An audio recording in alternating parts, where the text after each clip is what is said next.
కార్తీక పౌర్ణమి నాడు జ్వాలాతోరణం చేస్తారు శివాలయాల ముందు. జ్వాలాతోరణము అంటే ఇలా ఓ కర్ర కట్టి పైన ఒక కర్ర కడతారు. మీ అందరూ జ్వాలాతోరణం చూసిన వారే, ఏదో నేను చెప్పాలని చెప్పడం తప్ప. దానికి ఆవిరి గడ్డి తీసుకొచ్చి కడతారు. దాని మీద నెయ్యి పోసి వెలిగిస్తారు. వెలిగించి ఆ మంట అంటుకోవడం ప్రారంభం అవగానే పల్లకీలో పార్వతీ పరమేశ్వరుల యొక్క ఉత్సవమూర్తులను ఉంచుకుని ఆ మంట కింద నుంచి 3 మార్లు వెళ్ళొచ్చేస్తారు.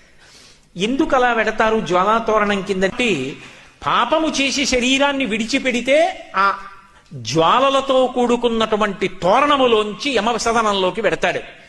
ఒరే, ఇక పైన ఇలా పాపాలు చెయ్యకు, సద్బుద్ధితో ప్రవర్తించు, నువ్వు అక్కడ వెళ్ళవలసినటువంటి దారుణమైన పాపాలు నీకున్నాయి, వాటిని తీసేస్తాను, నీకోసం నేనొస్తాను సాయం. ఇక్కడ నా ఆలయం ముందే జ్వాలాతోరణం జరుగుతుంది. అక్కడ ఏ మంటల తోరణం కింద, చిచ్చు తోరణం కింద నుంచి వెళ్ళాలో అక్కడ నేను నీకు సాయం వస్తాను.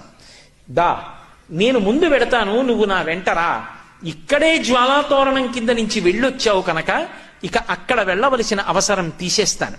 తీసేశాను కదా అని మళ్ళీ వచ్చే ఏడాది కూడా వద్దామని పాపాలు మొదలు పెట్టకు.